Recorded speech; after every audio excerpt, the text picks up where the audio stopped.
Eu quero contar para vocês também agora falar um pouquinho de economia e de um sentimento que está nos rondando, que é a maneira como a gente está lidando com a alta no preço dos alimentos. Tem uma pesquisa da Datafolha que aponta que 58% dos brasileiros afirmaram ter reduzido a quantidade de alimentos que compram por conta da inflação. Eu vou chamar a Valéria Luizetti, que vai trazer os detalhes desse levantamento para a gente, porque boa parte dessa população também vê responsabilidade ou coloca a culpa, vamos falar de uma maneira mais direta, no governo federal, né, Valéria? Traz aí para a gente. Pois é, exatamente. Mais uma vez, boa tarde, Evandro, todos que nos acompanham. Basta dar um pulinho no mercado que a gente já não fica muito feliz, né? Porque a alta dos preços realmente impacta no orçamento final do mês e cada vez mais a gente tem que fazer, então, trocas, que é o que esse levantamento da Datafolha tem mostrado. Então, como você disse, 58% dos respondentes disseram que reduziram a quantidade de alimentos comprados por conta da inflação. 25% também dizem ter menos comida do que o suficiente em casa, um dado bastante preocupante. 60% afirmam ter o suficiente e apenas 13% disseram ter mais do que precisam dentro de casa. Também houve uma mudança aí na rotina por conta dessa inflação. 80% da população mudou os hábitos alimentares por conta da alta dos preços e 61% passaram a sair menos de casa como uma maneira de driblar as contas. O café também virou artigo de luxo, né, Evandro? Inclusive, hoje é dia do café.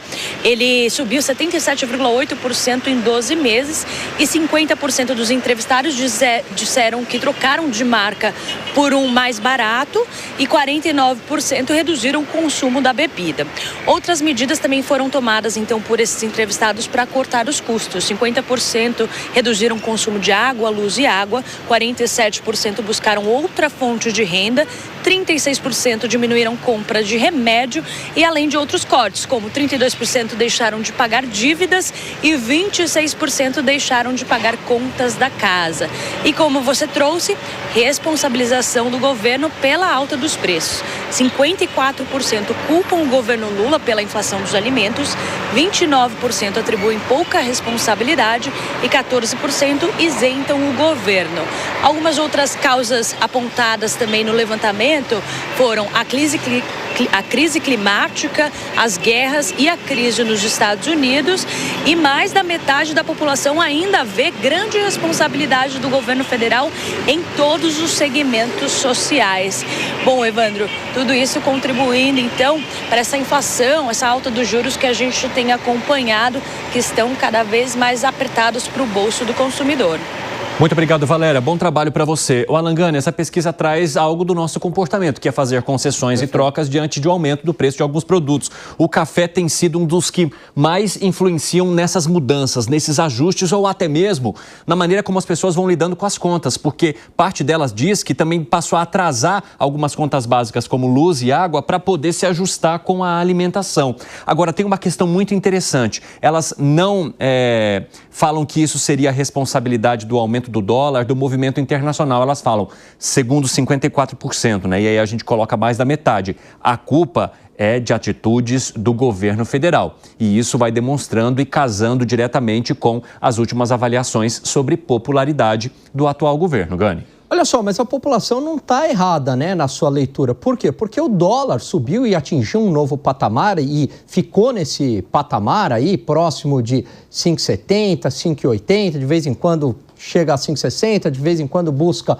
os 6, mas está aí, 5,80, 5,90, basicamente pela piora fiscal. A partir daquele momento em que o governo colocou o tal do pacote fiscal, não trouxe mudanças significativas e, pelo contrário, colocou junto ali a isenção do imposto de renda para pessoas que ganham até R$5.000. A partir dali, o dólar disparou, chegou a 6,30, depois recuou um pouco, né, com questões internacionais, mas ficou num patamar muito elevado.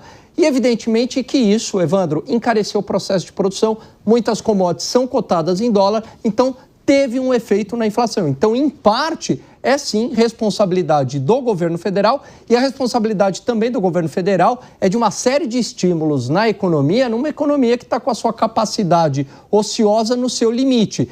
E quando isso acontece, tem uma pressão de demanda acima da oferta e pressão nos preços. Olha, tem até uma curiosidade, porque hoje é o Dia Mundial do Café, né? Então, em vez da pessoa tomar muito café, ela chora com o preço que ela vai pagar no café aí, fazendo algumas concessões. Então, chore o Dia Mundial do Café.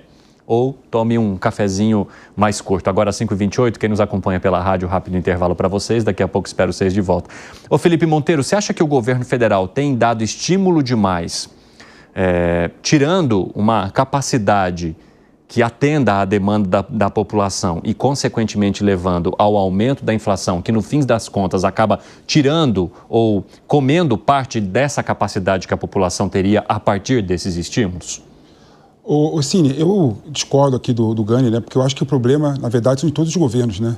Infelizmente, todos os governantes do Brasil erraram muito na questão da agricultura no Brasil e na previsão e na implementação de políticas públicas de modo a aumentar a produção de alimentos e de modo também a investir também em pastagens degradadas, né? Então, assim, primeiro ponto, é muito triste você ver que o Brasil pode ter um problema de segurança alimentar e nutricional muito grande, né? A partir do momento que o brasileiro vai para o mercado e compra menos do que ele comprava antes, isso tudo pode se refletir também na saúde dessa pessoa. E ao refletir na saúde, a gente pode ter um problema muito grande também de saúde. Pessoas vão ficar mais doentes porque vão estar menos nutritivas. Então, realmente, é uma tristeza e um problema. Agora, por que eu falo que o problema dessa situação é de todos os governos, né? O Brasil tem 60% de áreas de pastagens degradadas. Se o Brasil fizesse um investimento em uma política para recuperar essas áreas degradadas, com toda certeza teríamos muito mais produção do que temos hoje em dia. Então daria para aumentar muito a produção do Brasil, em mais de 60%. Outro ponto que é problemático, né? Infraestrutura. Nós temos um problema muito grande de infraestrutura. Cine, um arroz sai do Rio Grande do Sul, né, que é o maior produtor de arroz do Brasil, responsável por 70% da produção do arroz, e demora 8 dias para chegar na Bahia. Se demorasse 1 dia, 2 dias, com toda certeza o preço do alimento ia chegar mais barato na Bahia, né? Ou seja, isso é culpa desse governo? Claro que não. É a culpa de todos os governos que não pensaram isso antes. E outro ponto que o Gani parte de premissa completamente errada, né? Muitos dos alimentos, claro, tem a ver com dólar, né? Trigo é dólar, né? Mas muitos dos alimentos não tem nada a ver com dólar. Até porque grande parte da alimentação que vai na mesa dos brasileiros vem da agricultura familiar. Ou seja, não sofre qualquer tipo de influxo do dólar, né? Então, mais uma vez, o Gani confunde alho com bugalho, né? Não confundo nada, porque o café até onde eu sei, Pepe, é uma commodity internacional e é cotada em dólar. E é um dos vilões da inflação. Então não me vem dizer que o Brasil, essa agricultura familiar, não, é altamente mecanizada, voltada para exportação e alimenta uma boa parte, sim, do mercado interno. É verdade que tem agricultura familiar, mas muitos itens que subiram estão relacionados ao mercado externo. Agora, eu vou te falar uma coisa. Quando você fala, não é responsabilidade do governo, então vamos aumentar essa capacidade de oferta, que basicamente é isso que você está falando, né? De infraestrutura, da qual eu concordo. Só que para aumentar essa capacidade de oferta, só tem um jeito. Precisa sobrar dinheiro. E aí, vai para investir mais, precisa sobrar dinheiro. E para sobrar dinheiro, tem que fazer ajuste nas contas públicas. Sempre se gosta de ajuste. Não, mas não mas não é papinho de ajuste. Mas, PP, essa é a realidade. Não dá para fazer mágica. Vai um de cada vez. Não dá para fazer mágica. Se você não tem dinheiro, não tem como você aumentar a tua infraestrutura. Me diga como é que você aumenta a infraestrutura sem dinheiro. Dinheiro tem. Como? Dinheiro tem, então onde? Dinheiro. Então onde? Olha as contas públicas. Olha o paga. Mais? Vai se endividar ainda mais? Para elevar ainda mais a taxa de juros? Se tiver... A gente vai pro calote, Pepe. Desculpa, se eu investir mais, se eu pegar empréstimo e investir mais e eu enriquecer com esse investimento, eu pago a conta depois. Eu pago a conta com sobra depois. É a fórmula que sempre deu errado no Brasil, claro que não. É a fórmula que todo mundo faz. Todo mundo faz. Não, é a fórmula. A Alemanha agora... A gente está em crise super endividamento. Gente, vai um de cada vez. A Alemanha agora anunciou que vai dar 500 bilhões de euros, né, para a reindustrialização da economia da Alemanha. Tá errado os alemães? Claro que não. O Biden, no ano passado, deu 500 bilhões de dólares, quase $1 trilhão para recuperar a economia dos Estados Unidos. Todo mundo está seguindo esse receituário, mas não. O certinho aqui é o Gani, que acha que tem que fechar as contas e deixar de gastar, eu falo assim, gastar razoavelmente. Estou falando gastar de forma sem justificativa, né? Ô, Gani, vai lá, arrebate com o seu argumento para a gente ouvir nossos amigos também. Porque é o seguinte, vários economistas do mundo já prevêem que a próxima crise é de superendividamento dos Estados. Aliás, diga-se de passagem, em grande parte, todas essas medidas aí protecionistas, Donald Trump, em grande parte, é um Estado extremamente gastador, que é o Estado norte-americano, ao longo dos últimos anos, que gerou um déficit brutal nas suas transações correntes. Então mostra que esse Estado extremamente inchado no mundo, não só no Brasil, se a gente não tiver responsabilidade fiscal, a gente vai para um colapso. Não nasce dinheiro em árvore, Pepe, o dinheiro é uma consequência da produção. Se mais endividamento resolvesse o problema da pobreza, seria muito simples. Mas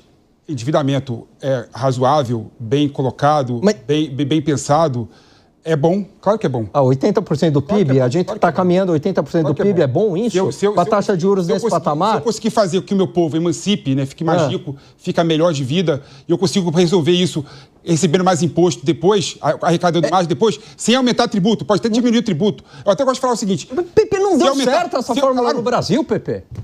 Ô, Segré, fala aí teu ponto de vista, por favor. Vamos lá. Quando alguém, qualquer um, não interessa a ideologia, joga a culpa nos outros governos, está assumindo que ele está no lugar errado na hora errada. Porque quando tem problema no governo anterior, por isso que o eleitor muda de governo, porque o governo anterior não conseguiu resolver.